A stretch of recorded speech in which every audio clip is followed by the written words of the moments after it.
The Seed of the Listening Wind. Long ago, in a valley surrounded by mountains, there was a small village called Dawnlight Hollow. The village had a curious tradition.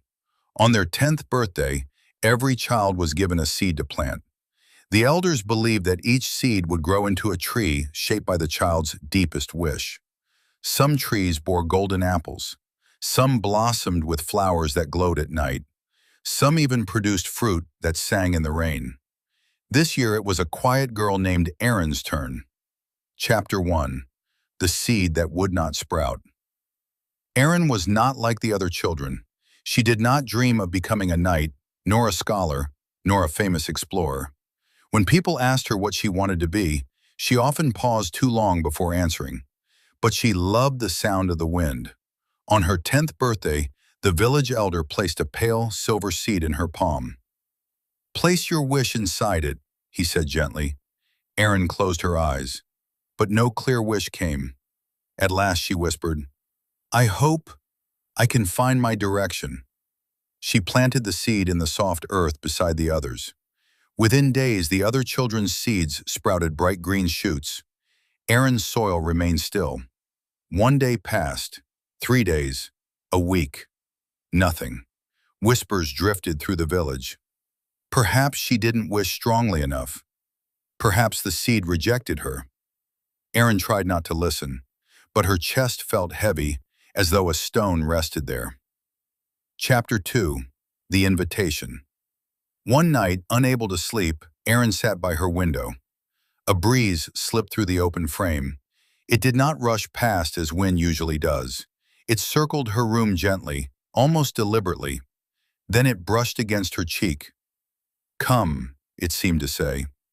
Erin hesitated only a moment before pulling on her cloak and stepping outside.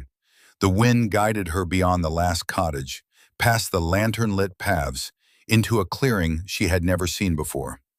The grass shimmered faintly in the moonlight. "Why have you brought me here?" she whispered. The breeze lifted the small silver seed from her pocket. It began to glow. Then, instead of sprouting leaves, the seed split open and released a thin ribbon of light, twisting like living air. A soft voice emerged from it. "This is no ordinary seed. It is a seed of the listening wind." Chapter 3. The Forgotten Voices. Long ago, the wind in the valley had been strong and joyful. It carried songs across hills. It guided lost travelers home. It whispered warnings before storms. But over time, people stopped listening. They hurried. They argued. They filled the air with noise. The wind grew faint. Some parts of it scattered and disappeared. "We need someone who can hear us," the voice said. "But I don't know how to do anything special," Erin replied. "You know how to listen." Those words settled inside her like warmth. Listening, she realized, was not emptiness. It was attention. The glowing ribbon floated upward. "Find the scattered fragments of the wind," it said. "Bring them back." "How?" "With your heart." Chapter 4. 3 Trials. The first fragment lay near a high cliff. The wind there howled wildly, striking the rocks. Erin did not shout over it. She stood still. She closed her eyes and let the wind rush around her. Slowly, the chaotic gusts softened. From between 2 stones, a shard of silver light rose into the air. It drifted into her hands. The second fragment hid beneath a still lake. The water reflected the sky perfectly, too perfectly. No ripple disturbed its surface. Erin knelt by the shore. "If you are afraid," she murmured, "I will stay." The water trembled. A small spiral of wind rose from beneath and joined the first fragment. The third fragment was hardest.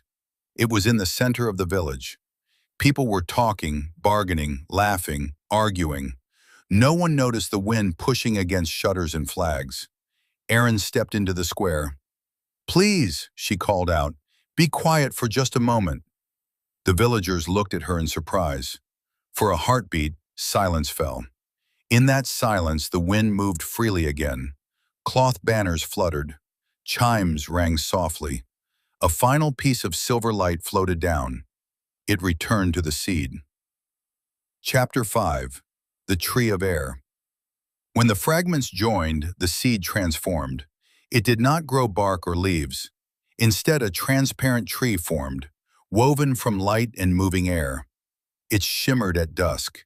It sang softly at night. The villagers gathered in awe. "Your wish has grown," the elder said. "I wish to find my direction," Aaron said quietly. "And you have," he replied. "Your direction is to help others listen." Aaron finally understood. Not every tree must bear fruit. Some trees hold space. Some trees carry silence. Some trees remind the world to pause. Epilogue. The wind still speaks. From that day forward, Aaron became the valley's listener. When travelers lost their way, she stood on the hill and felt where the wind pulled. When neighbors quarreled, she asked them first to breathe. And at night, beneath the stars, the tree of air shimmered gently. If you stood close enough, if you quieted your thoughts, you could hear it whisper. Direction is not always running forward. Sometimes it is learning to hear what has always been there. And the wind, once forgotten, flowed freely again.